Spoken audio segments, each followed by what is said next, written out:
Muy buenas tardes a todos. Lo que usted ve en pantalla es lo que vamos a estar meditando en esta tarde. Y el pasaje el cual usted también ve en pantalla, Efesios capítulo número 3, versículos 8 al 10.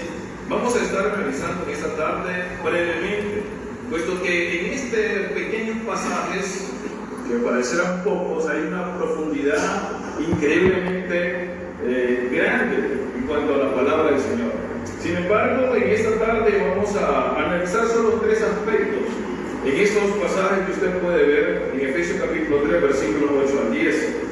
Déjeme decirle que una de las cosas más difíciles que usted y yo sabemos es que es muy difícil para nosotros tratar de identificar el propósito de Dios en nuestras vidas. Poder identificar y entender qué es lo que Dios está haciendo en nosotros. Cuando el techo se nos está cayendo sobre nuestra cabeza, cuando el agua va subiendo y ya la llevamos por el cuello, ya va llegando a la nariz y estamos a punto de asfixiarnos, es muy complicado poder identificar y entender lo que Dios hace, a pesar de que nosotros somos expertos a buscar respuestas rápidas. Y a nosotros nos gusta, nos fascina buscar una respuesta rápida a todos nuestros problemas, a todas nuestras dificultades. Alguien decía por la radio que la manera de salir de la pobreza es comprar un talismán de la suerte. Y muchas personas, increíblemente, aunque usted no lo crea, muchas personas hacen fila para ir a comprar ese talismán y mejorar su suerte, mejorar su situación económica, mejorar con la persona que anda en búsqueda. Nosotros queremos respuestas rápidas. Queremos también saber de qué forma es que están pasando las cosas. ¿Qué manera me tengo que preparar yo para lo que me venga? ¿Qué es lo que me viene que yo no he identificado? Salud. ¿Qué es lo que sucede en nosotros para poder estar listo ante lo que ocurre? Ante lo que dicen que está viniendo por allí o ante dicen lo que está pasando en casa y todavía no me ha dado. Nos aterra la idea de no poder controlar las cosas. Por eso es que nosotros deseamos controlar el proceso. Nosotros nos encanta controlar los tiempos. Nosotros oramos al Señor y queremos que en el abrir de los ojos tengamos la respuesta. Tener la respuesta en el momento, Señor, por favor, ayúdame a sacarme la lotería. Andan jugando eso ustedes. Señor, ayúdame a mejorar mi condición económica. Y abrimos los ojos y queremos ya en el momento tener buena cantidad de dinero en la cuenta del banco, mejor condición económica. Señor, ayúdame por favor a poder encontrar una mejor solución al problema. Y queremos abrir los ojos post oración y ya tener la respuesta. Queremos controlar el proceso, queremos controlar el tiempo. Y por ende, queremos también controlar los resultados. Disculpen. Gracias. Y de esa manera nosotros día a día queremos ir en nuestras vidas. Queremos hacer de Dios nuestro sirviente. Queremos hacer de Dios aquel que al terminar con el amén, instantáneamente nosotros se nos ha cambiado todo el entorno oscuro, tenebroso, gris, tormentoso, a un hermoso cielo abierto, a una hermosa bonanza, a una hermosa paz. Queremos controlar muchas cosas, sin embargo, para Dios, según su sabiduría, para el Señor, muchas de las cosas que nosotros queremos instantáneamente no pueden pasar. Incluso no deben de pasar. Y es que Dios trabaja de acuerdo, muy de acuerdo a su lógica y no a la nuestra. Es por eso que decimos que la sabiduría de Dios no se limita a nuestra forma de pensar. Creo que esto es lo correcto y eso es lo que vamos a hacer. Dios no trabaja de esa manera. Por eso es que Dios dice claramente que Él trabaja conforme una sabiduría. Una sabiduría que es realmente, ¿cómo? ¿Cómo dice que la sabiduría? Eterna. Perfecta. ¿Qué más? Soberana y amorosa. Cuando la Biblia habla de la multiforme sabiduría de Dios, entonces nos está enseñando que la sabiduría de Dios se manifiesta de diferentes formas. No es de la misma manera que Dios va a resolver una situación como a usted como la resolvió otra persona.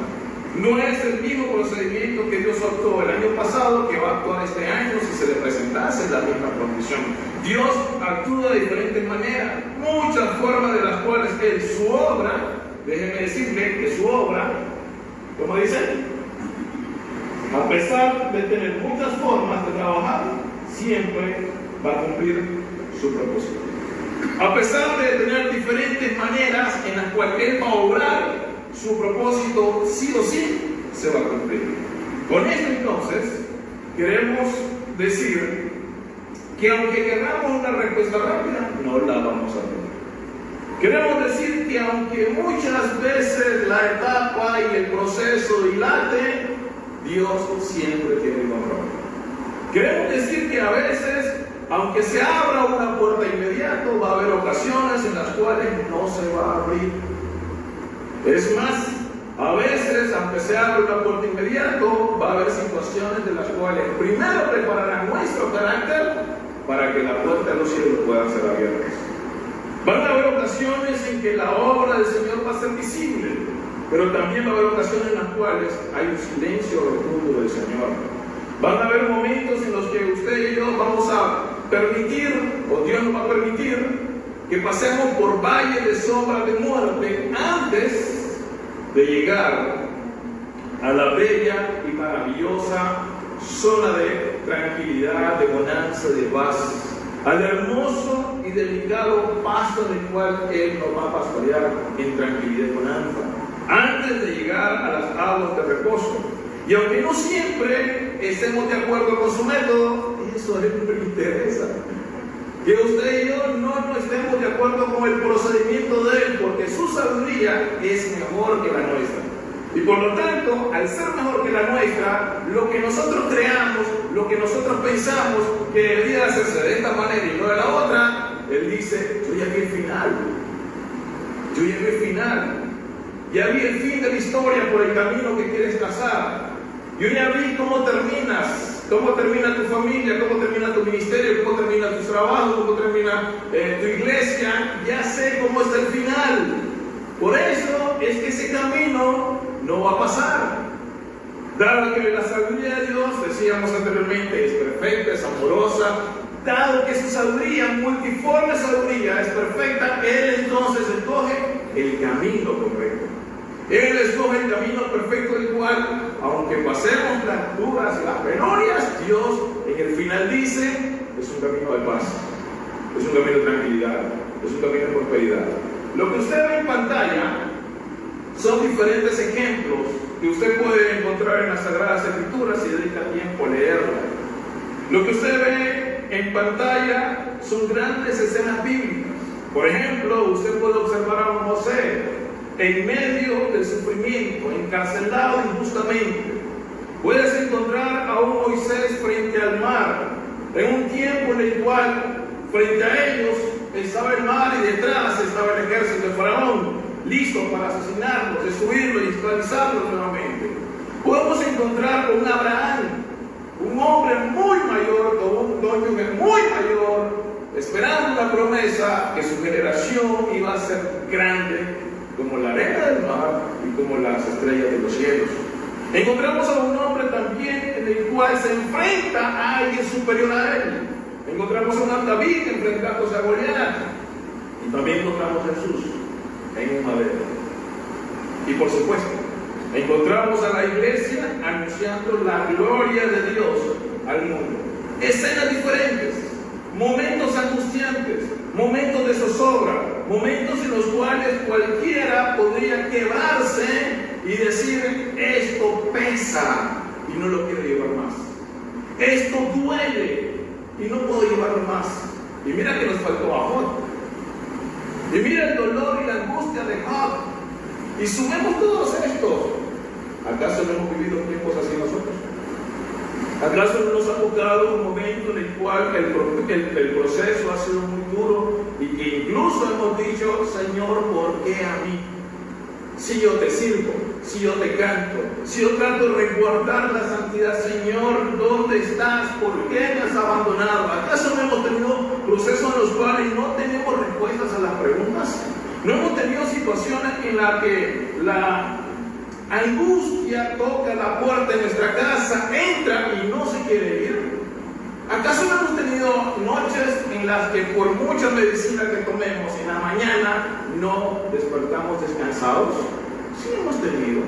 Sí hemos tenido momentos, sin embargo, Dios obra de una sola forma.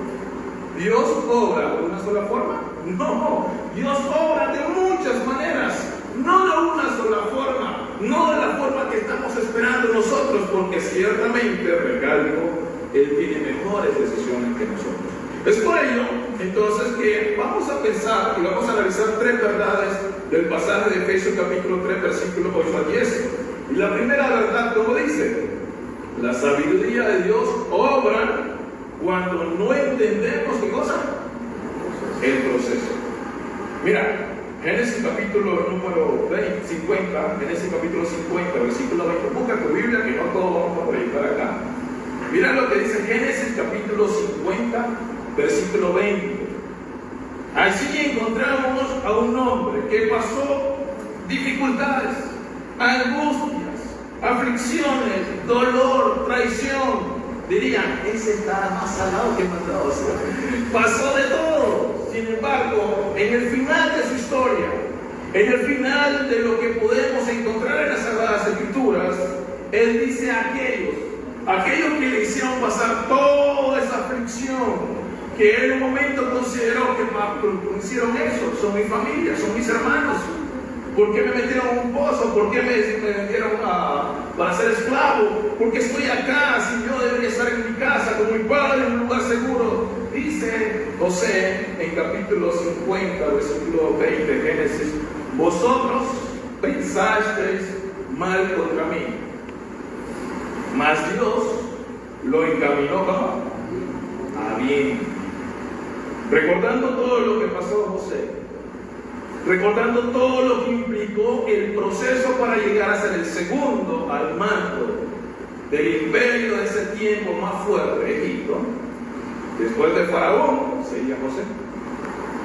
Después del Faraón no seguía un intermedio, seguía José. Pero para que José estuviera en el segundo al mando de todo ese imperio, todo lo que pasó, ¿quién le gustaría pasar? ¿Quién le gustaría? Porque muchas veces nosotros queremos una vida exitosa, ¿sí o no? Una vida de triunfo, una vida en la cual todo, absolutamente todo, pueda moverse a nuestra voz. Eso pasaba con José. José daba una orden y era como que la daba el faraón. José decía, vamos a destruir esto, y se destruye, aunque Faraón no se necesitaba preguntar a Faraón, si José lo decía, se hacía. Y a veces nosotros queremos entonces toda esa maravilla de decir, tráeme aquí, llévame allá, pone aquí, pone allá, hace esto, hace lo otro, como el segundo del Faraón. Pero ¿dónde comenzó la situación de José? Con un grupo de hombres, sus hermanos, que le dijeron, no nos gusta que estés con nosotros.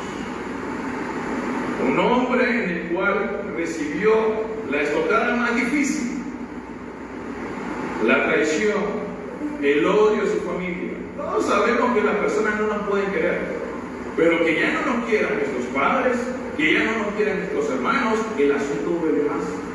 Todos entendemos cuando alguien nos hace mala cara y nos calumnia, etc. Pero cuando viene de nuestra sangre, de nuestra familia, de nuestra linaje, no me digan que no le va a doler más. No le digan que no le quita el sueño, porque realmente nos quita el sueño. Nos duele más cuando un ser, miembro de nuestra familia, nos daña que alguien de afuera. Nos sentimos tan adoloridos, tan angustiados, tan humillados, que cambia nuestro carácter, que moldea nuestra forma de ver la vida. Eso le pasó a José. Justamente eso le pasó a José. Sin embargo, moldeó su carácter a aquello lo cual vio en sueño, esperó de parte de Dios, esperaba que sucediera de parte de Dios, no cambió. Sí pasó situaciones de las cuales hubo momentos en los que él lloraba, se angustiaba, pero decía, Dios tiene un propósito, Dios tiene algo que cumplir. Misma palabra, diferentes escenarios mejor. Dios dio, Dios quitó. ¿Qué termina diciendo? Bendito sea el Señor. Dios dio, Dios quitó. Alabado sea Dios. Lo más valioso que tienes ahorita, lo más valioso que tienes en este momento, que se te quite, que se te aparte, sea tu padre, sea tus hermanos, sea tu esposo, sea tus hijos, lo más valioso que tienes para ti, que se te quite. Mirás, Dios dio, Dios quitó. Lo más preciado que tenemos nosotros, la libertad, que se nos quite. Podrás decir, Dios dio, Dios quitó.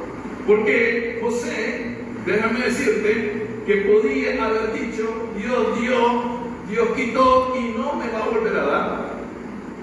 José pudo haber dicho, todo esto que he pasado es mi culpa. Todo esto que estoy viviendo es por algo que yo hice mal. Sin embargo, no leemos y no encontramos en ninguna parte de la Escritura que José haya dicho, es mi culpa. Es mi responsabilidad. Hice algo contra Dios. Seguro Dios me está castigando. No lo vamos a encontrar. José vivió cada etapa. Y lo que para José era una prisión, por ejemplo, la verdad que era una preparación. Lo que estaba viviendo en el rechazo, en realidad ¿qué era? Era Dios tomando una dirección. Lo que para José era sufrimiento, ¿realmente qué era? Era formación. Lo que nosotros en un día podemos estar pasando, hay que ver en perspectiva. ¿Acaso no hay un pasaje en la Escritura que somos buenos a recitar a otros y que deberíamos de aplicarlo a nosotros cuando decimos realmente a los hijos de Dios todas las cosas les sirven a bien? ¿Sí o no?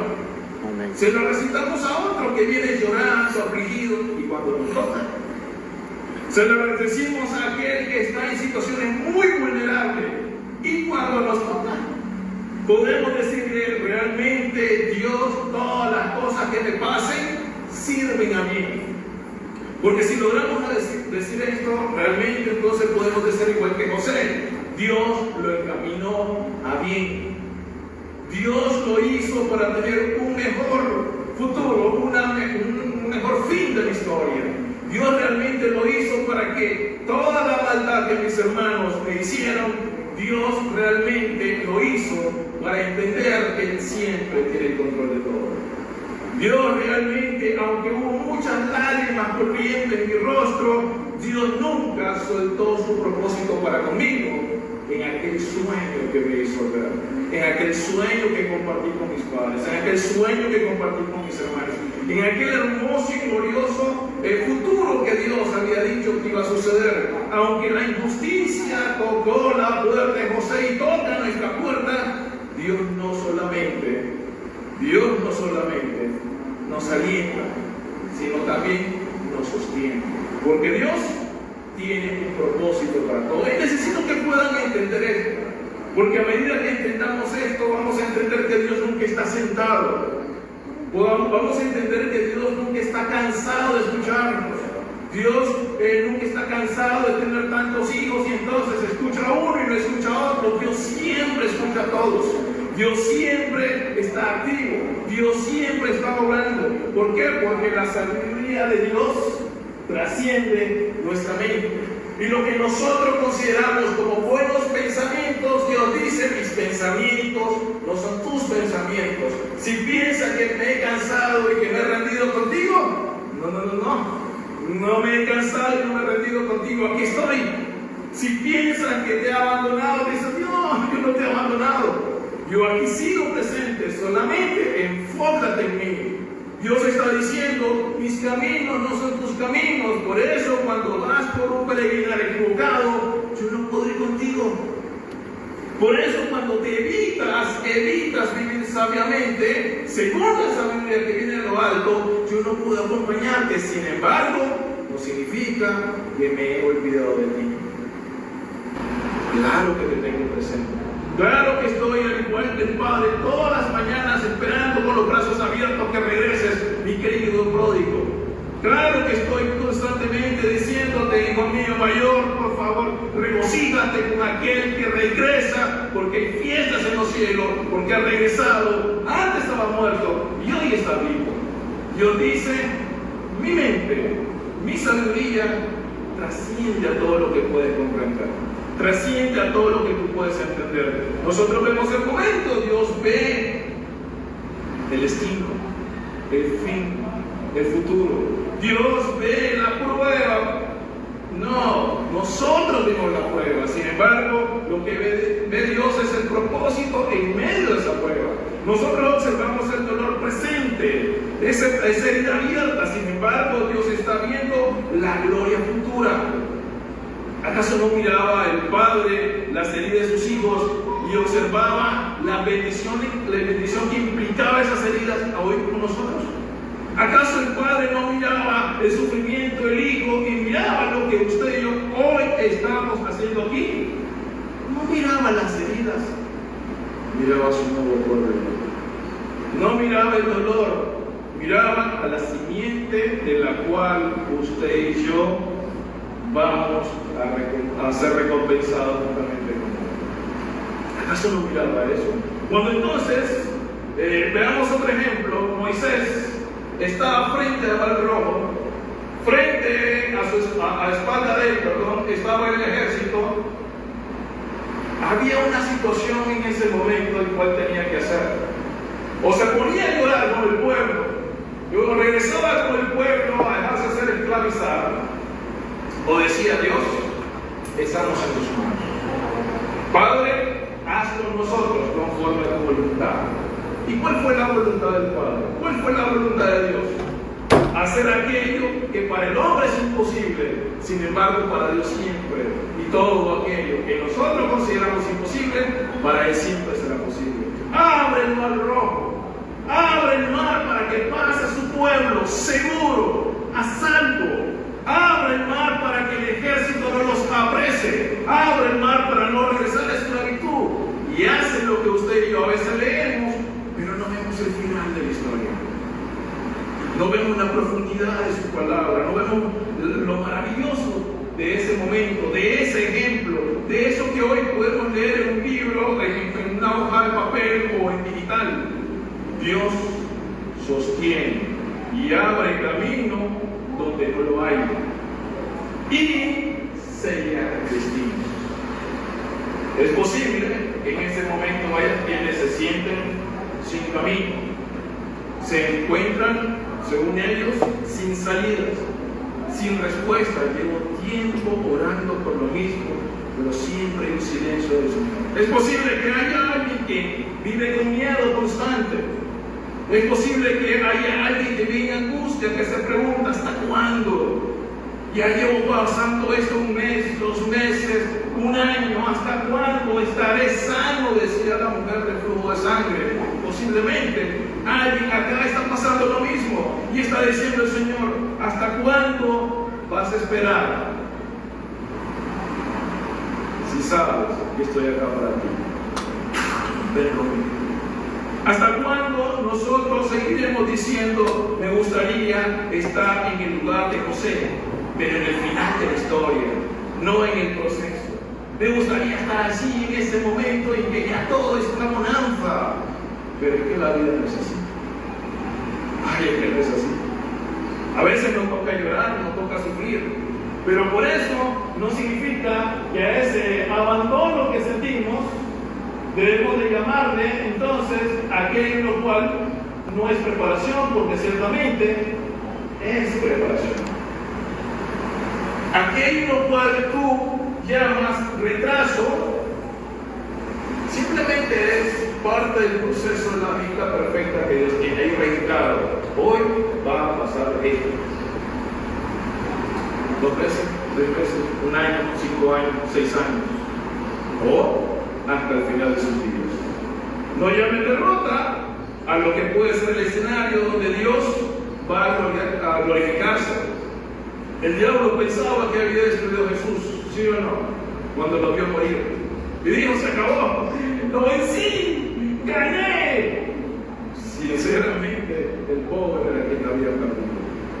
Sinceramente, es que había sido derrotado, porque 3 días después, la gloria del Señor se manifiesta y hoy tenemos esperanza de eterna. ¿Sí o no? Pero nosotros no podemos entonces venir y abrazar el hecho de que la sabiduría de Dios tiene que ser similar a la nuestra, que la sabiduría de Dios obra según nuestro proceso, porque la sabiduría de Dios obra aún cuando no le entendamos. Número 2, la sabiduría de Dios se revela plenamente en Cristo y en nuestra debilidad. Si alguien quiere conocer cómo piensa Dios, mira a Cristo. Si alguien quiere ver cómo salva a Dios, miren a Cristo. Si alguien quiere conocer cómo ama a Dios, mire a Cristo. Si alguien quiere realmente ser y vivir como Dios llama, mira a Cristo. Porque cuando vemos a Cristo, encontramos entonces que la cruz parecía derrota, pero no lo era. Parecía fracaso, parecía humillación. Ciertamente parecía el final conforme a lo que las personas decían, pero no lo era. ¿Qué significaba eso? Según la sabiduría de Dios, realmente lo que significaba y lo que realmente deberíamos nosotros también reconocer es que parecía derrota, pero era victoria. Parecía vergüenza, pero era redención. Parecía muerte, pero era el camino hacia la vida eterna que Dios estaba trazando para usted y para mí. Por eso es que la sabiduría de Dios en el hombre no puede ser algo en el cual debe caber. Porque cuando nosotros queramos tener la mente de Dios, vaya que nos vamos a regir. Porque entonces entenderemos que lo bonito no es gratis ni es fácil. Que lo hermoso y placentero no se obtiene la noche y la mañana. Conlleva un proceso. Y el proceso, sí o sí, debe de doler. Sí o sí, debe afectarnos para transformarnos. Debe hacernos tambalear para que nosotros nos movamos. Debe hacer que usted y yo veamos la cruz y podamos aprender entonces que no pensamos igual que Él. Porque la cruz nos enseña que Dios piensa, no como piensa el hombre. ¿Entienden el punto? Entonces, cuando quieras hermosidad, belleza, maravilla, familia fuerte, esposa fuerte, tú siendo fuerte, ministerio fuerte, iglesia fuerte, hay un proceso que se debe pasar. Y el proceso incomoda, y el proceso duele, y el proceso es para nuestro bienestar. Si queremos ese bienestar. Cuando nosotros leemos 1 Corintios capítulo 1, versículo 27, nosotros identificamos que lo débil del mundo fue escogido por Dios para avergonzar a lo fuerte. Cuando nosotros podemos ver entonces a David y Goliat, nadie le apostaba a David. Nadie daba un céntimo por David.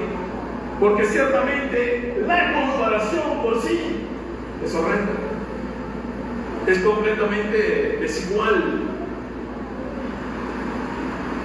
¿Ha encontrado algún pasaje de escritura que había alguien, al menos sus hermanos, diciéndole: dale David, tú puedes? Ni sus hermanos. Usted puede encontrar que Saúl, el rey, le decía: el nombre vale David, dale David. Tampoco. Todos ellos estaban escondidos, todos ellos estaban con miedo, todos ellos salían corriendo. Pero esta desigualdad termina en esto. Porque Goliat, ¿con qué iba?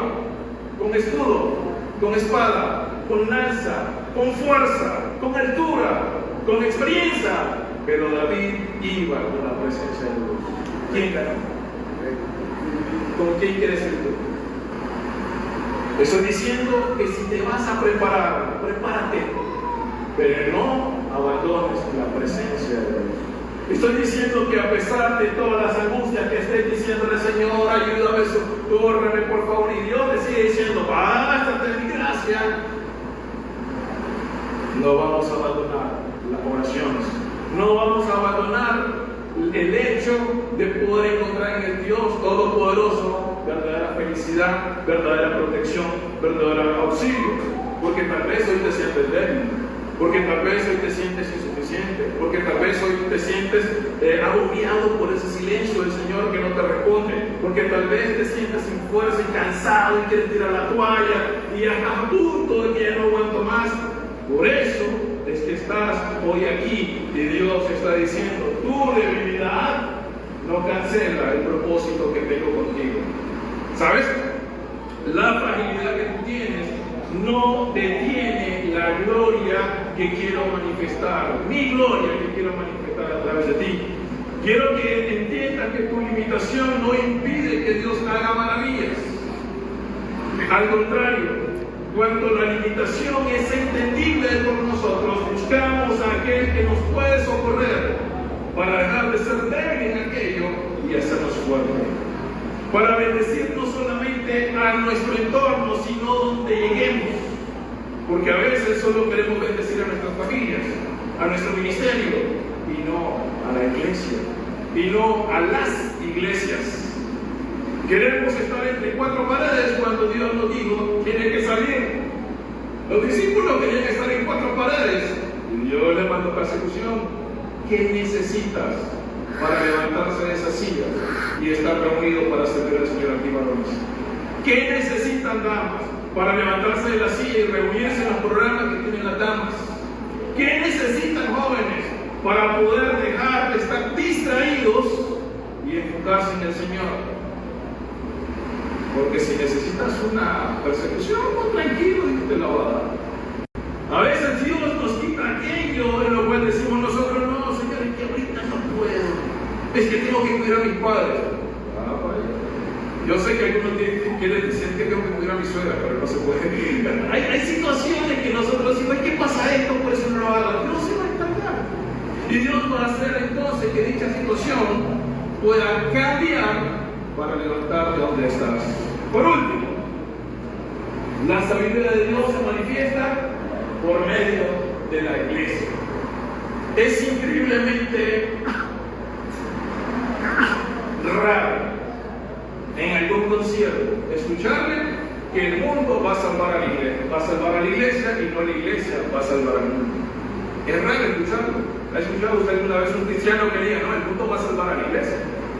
¿Ha escuchado: el mundo nos va a ayudar a nosotros? Dice lo contrario. Dice: la iglesia somos los encargados de pregonar el evangelio y salvaremos al mundo por el evangelio. ¿Sí o no? ¿Cuánto lo hacen? ¿Cuánto lo hacen? ¿Cuánto hacen esto que están diciendo? ¿Cuántos dicen: ¿sabes qué? Nosotros como iglesia somos el escenario visible de la sabiduría del Señor? Si no lo haces, no es el escenario visible. ¿Cuántos dicen: realmente en la iglesia el mundo observa que no nos estamos pagando? Desgraciadamente hay congregaciones donde la policía ha llegado a los edificios a separar a los hermanitos que se están peleando, agarrando como todos unos mundanos. Lamentablemente ha habido congregaciones que están peleándose en los juzgados porque alguien se tiene que quedar con el edificio, porque yo gestioné la ayuda, ¿no? Y yo era el predicador, entonces me toca a mí, no me toca a mí. A veces encontramos esas situaciones. Te pregunto: ¿hace un escenario visible la sabiduría del Señor esa acción? No. Hace que nosotros podamos decir: ciertamente somos el pueblo redimido del cual llevamos al mundo el plan de salvación, ¿correcto? ¿El evangelio de salvación? No. Por eso es que debemos de evidenciar, en cuanto a la multiforme sabiduría de Dios, una unidad en medio de la diversidad. A pesar de que somos diferentes historias, a ustedes lo criaron diferente, a mí me criaron diferente conocimiento intelectual, diferente grados económicos, sociales, no importa, a pesar de eso, nos mantenemos unidos. Porque no nos une el dinero, porque no nos une nuestra raza de origen, porque no nos une nuestra forma de crianza, solo nos une el Señor. Y como nos une el Señor, entonces también somos generosos. En un mundo egoísta, En un mundo en que dicen, no, primero tengo que salvarme yo y ahí veré si puedo salvar a otros. En un mundo en el cual dicen, hay que ver cada quien por sus cosas y no por la de los demás. La iglesia debe ser generosa con sí misma o debe ser generosa en lo integral. Nosotros debemos de dar una evidencia de amor aún. ¿En qué? En persecución. Ay, hermano, vivo en tiempos donde no hay persecución. Abre bien los ojos y te darás cuenta que siempre estamos en persecución. Porque el diablo siempre anda como león rugiente buscando a quien devorar. Entonces siempre seguimos en persecución. Por lo tanto, nuestras vidas transformadas deben de proclamar el Evangelio. Y de esa manera nosotros somos una vitrina del plan redentor de Dios. De esta manera nosotros somos tan transparentes que pueden observar al Salvador y único Salvador del mundo, el Señor Jesucristo. Cada vez que nosotros nos preguntemos si estamos siendo una iglesia transformada, mira si estamos haciendo esto. Si no estamos haciendo esto, no somos una iglesia transformada y que vive. Si usted y yo no estamos haciendo algo de esto, déjeme decirle que somos un grupo de personas que se reúnen para un acto social, menos para adorar al Señor. Somos un cuerpo sin cabeza, porque el único cuerpo que tiene cabeza se llama la esposa del Cordero. Y su cabeza es Cristo. Si nosotros como iglesia no estamos en ninguno de ellos, y solo en algunos, hay que preocuparnos. Porque deberíamos de estar en todos ellos. Porque deberíamos de estar aprendiendo, teniendo comunión, orando, partiendo el pan, siendo generoso y dando buen testimonio. Eso lo hizo los primeros cristianos. ¿No deberíamos de ser nosotros los mismos? ¿Acaso no fue el mismo evangelio que predicó Pedro cuando se puso en pie el día de Pentecostés, el que nosotros también predicamos? ¿Acaso no predicamos el mismo Jesucristo? ¿O a ellos se les predicaron un evangelio diferente? O a nosotros se nos ha predicado un evangelio diferente. Mis amados hermanos, concluyo invitándote a esto, porque la multiforme sabiduría de Dios te invita a que puedas descansar confiado, obedecer y perseverar en medio de todo lo que estás pasando, en medio de todo lo que vayas a pasar. Te invita a descansar, confiar, obedecer y perseverar. No te invita a quedarte sentado, no te invita a quedarte durmiendo, no te invita a ver los toros del árbol, no te invita a ser espectador, no te invita a que otros lo hagan porque es su trabajo y para eso se les pagan. Gracias a Dios, a mí nadie me paga. Por si acaso alguien dice, eso es tu trabajo, hermano, se tiene que cumplir esta caballería. Mi compromiso es con Dios. Y ahí sí tengo que dar cuenta muy serio. ¿Por qué creen que trabajo o no trabajo? Porque a las personas no podemos engañar. Jefe, mire, hoy no puedo llegar porque me siento mal, voy al seguro, pasé consulta y me regreso y ya tengo una excusa, una prueba que fui a consulta. Le dije al Señor, que estoy enfermo, voy a la organización, que estoy enfermo, voy a predicación, que estoy enfermo, salte del testimonio, Señor, que estoy enfermo. Dios te conoce lo más profundo de tus corazones, dice, no estás enfermo. Dicen, solamente estás distraído. Pero tranquilo, yo lo arreglo. Dios soluciona. Ustedes se conocen mejor que nadie. Ustedes saben perfectamente en qué área de sus vidas no están bien. La invitación es entonces, por favor, descansa, confía, obedece y persevera. Porque somos la iglesia de Cristo, no el mundo. Eso es lo que